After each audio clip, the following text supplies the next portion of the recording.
Indira était une élève modèle, brillante, disciplinée et ambitieuse. Elle incarnait la perfection aux yeux de ses professeurs et de ses camarades du collège Liebermann, l'un des établissements les plus prestigieux du pays. Elle dominait sa classe avec des résultats impressionnants, suscitant autant d'admiration que de jalousie. Mais ce qui la rendait encore plus remarquable, c'était sa beauté naturelle. Ses longs cheveux noirs soigneusement attachés en chignon, son teint lisse et lumineux, son regard vif et expressif. Elle n'avait pas besoin de maquillage pour briller. Pourtant, cette beauté, qui aurait dû être un simple atout, allait bientôt devenir la source de sa chute. Chaque matin, Indira traversait les couloirs de l'école sous les murmures des autres élèves. Alors, regarde-la, toujours impeccable, toujours parfaite. Pas étonnant que les professeurs l'adorent. Mais Indira ne se préoccupait pas de ces chuchotements. Son objectif était clair, être la meilleure coûte que coûte. En classe, elle s'installait toujours au premier rang, absorbant chaque parole de ses enseignants. Sa main était la première à se lever, et ses réponses étaient toujours précises et brillantes. Monsieur Takam, son professeur de mathématiques, ne cachait pas son admiration. Il lui lançait souvent des regards insistants, comme s'il oubliait un instant qu'il parlait à une élève. Impressionnant comme toujours, Indira, disait-il après chacune de ses démonstrations au tableau. De son côté, Monsieur Meka, le professeur de littérature, ne tarissait pas d'éloges sur ses dissertations. Une réflexion digne d'une universitaire, disait-il en feuilletant ses copies, un sourire admiratif au coin des lèvres. Indira, concentrée sur ses études, ne remarquait pas ces signes. Elle ne voyait pas que sa beauté devenait une distraction, non seulement pour ses camarades, mais aussi pour certains de ses professeurs. Tout changea le jour où Brenda, une de ses camarades de classe, décida d'intervenir. Un après-midi, alors qu'Indira restait en salle d'études pour réviser, Brenda s'approcha d'elle avec un sourire en coin. « Tu travailles encore ?»« Sérieux, Indira, tu n'as même pas besoin de te fatiguer autant. » Indira leva les yeux, intriguée. « Que veux-tu dire ?» Brenda s'assit face à elle, croisant les bras. Elle dit « Arrête, tu n'as jamais remarqué comment les profs te regardent, surtout Monsieur Takam et Monsieur Meka, ils sont complètement sous ton charme. » Indira fronça les sourcils, visiblement mal à l'aise. « Ce sont mes professeurs, Brenda, rien de plus. » Brenda rit doucement, l'air amusé. « Tu pourrais obtenir tout ce que tu veux d'eux, juste avec un sourire, pas besoin de bosser comme une dingue. » Indira resta silencieuse. Jamais elle n'avait envisagé une telle chose. Elle avait toujours cru que seule l'intelligence comptait, mais ce soir-là, alors qu'elle rentrait chez elle, ces paroles résonnaient dans son esprit. Et si Brenda avait raison, avait-elle ignoré un pouvoir qu'elle possédait sans le savoir?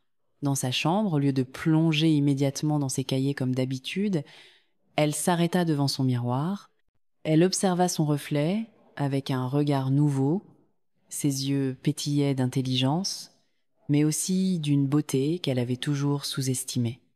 Le lendemain matin, pour la première fois, Indira prit une décision qui allait tout changer.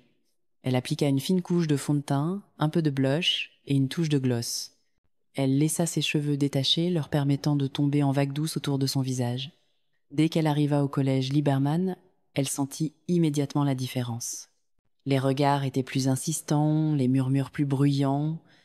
Même certains professeurs eurent un sursaut en la voyant passer. Pendant le cours de mathématiques, alors que M. Takam distribuait un test surprise, Indira ressentit un instant de panique. Elle n'avait pas étudié comme d'habitude. Elle se souvint des paroles de Brenda. Lorsque M. Takam passa près d'elle pour récupérer sa copie, elle leva doucement les yeux vers lui et lui adressa un sourire. « Monsieur Takam, j'espère avoir bien réussi. Je tiens vraiment à maintenir mes bonnes notes dans votre classe. » Le professeur sembla déstabilisé. « Je suis sûr que tu as fait du bon travail, Indira. Tu es une élève exceptionnelle. » Le lendemain, lorsqu'il rendit les copies corrigées, Indira fut stupéfaite. Un score parfait. Pourtant, elle savait qu'elle n'avait pas répondu correctement à toutes les questions. Alors, encouragée, elle tenta la même approche avec d'autres enseignants.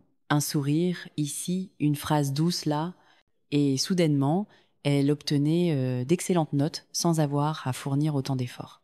Pendant un moment, cela lui sembla être une bénédiction. Elle pouvait enfin se reposer au lieu de passer des nuits à réviser. mais elle ne remarqua pas immédiatement la rancœur grandissante autour d'elle. Ses camarades comprirent vite que ses notes n'étaient plus dues uniquement à son intelligence. Des murmures commencèrent à circuler dans les couloirs. Elle croit qu'on ne voit pas son petit manège. Elle charme les profs et lui donne de bonnes notes. Un après-midi, alors qu'elle rentrait chez elle, elle surprit une conversation entre M. Takam et M. Meka dans une salle vide. « Tu as remarqué comment Indira se comporte dernièrement ?» demanda M. Meka. « Oui, elle joue de son charme, » répondit M. Takam avec un sourire. « Les autres élèves commencent à se plaindre, » continua M. Meka. « Ils pensent qu'on la favorise trop. Elle est magnifique, c'est difficile de ne pas être sous son charme, mais tu as raison, on doit être prudent. Est-ce qu'on pourrait l'inviter quelque part ce week-end? La voir en dehors de l'école. » Indira sentit son cœur s'emballer. Elle s'éloigna, précipitamment, le souffle court. Cette nuit-là, elle ne dormit pas. Elle réalisait à quel point elle s'était engagée dans une voie dangereuse. C'était pas ce qu'elle voulait. Le lendemain, elle retrouva Brenda et lui expliqua ce qu'elle avait entendu. « Alors, je crois que j'ai fait une erreur, » murmura-t-elle. « Les professeurs attendent plus que des sourires. » Brenda haussa les épaules. « Alors, donne-leur ce qu'ils veulent. » Indira recula, horrifiée. « Non, c'est mal, je n'aurais jamais dû commencer tout ça. » Ensuite, elle tourna les talons et s'éloigna, ignorant le regard noir que Brenda lui lançait. Mais il était déjà trop tard. Dès qu'Indira entra dans la cour du collège Liberman ce matin-là, elle sut que quelque chose n'allait pas. Les élèves étaient regroupés en petits cercles, murmurant et jetant des regards furtifs dans sa direction. L'air était chargé d'une tension étrange. Lorsqu'elle arriva dans sa classe, un silence pesant s'abattit. Toutes les têtes se tournèrent vers elle, et pour la première fois, ce n'était ni de l'admiration ni de la jalousie qu'elle lisait dans leurs yeux. C'était du mépris. Brenda, assise sur une table au fond de la salle, croisa les bras avec un sourire cruel. « Eh bien, regardez qui voilà, notre petite préférée des professeurs, ou devrais-je dire, la traînée de l'école. » Un éclat de rire général traversa la classe. Indira sentit une vague de chaleur lui monter au visage. « Qu'est-ce que tu racontes ?» lança-t-elle la voix tremblante. « Tu ne vois pas? Tout le monde est au courant maintenant, » reprit Brenda, son sourire s'élargissant. « Pourquoi les professeurs te donnent-ils de bonnes notes? En échange de quoi exactement? »« C'est faux !» cria Indira, les larmes lui montant aux yeux. « Je n'ai jamais fait ça. »« Ah bon? Alors pourquoi te favorisent-ils autant? Pourquoi es-tu toujours la mieux notée, même quand tu ne travailles pas? Pourquoi ?» Les murmures s'amplifiaient dans la salle. Indira chercha du regard un soutien, une amie qui prendrait sa défense, mais même celle qui lui parlait autrefois détournait le regard. Soudain, la porte de la salle s'ouvrit brusquement. Madame Agatha, la directrice du collège Liberman, entra avec un regard sévère. « Indira, viens immédiatement dans mon bureau. » Le silence devint encore plus pesant.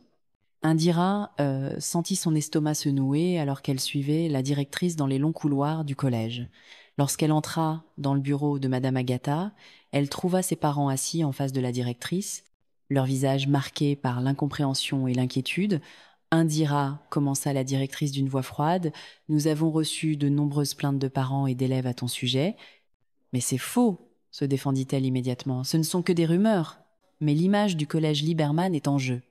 De plus, plusieurs enseignants ont confirmé que ton comportement avec eux était inapproprié.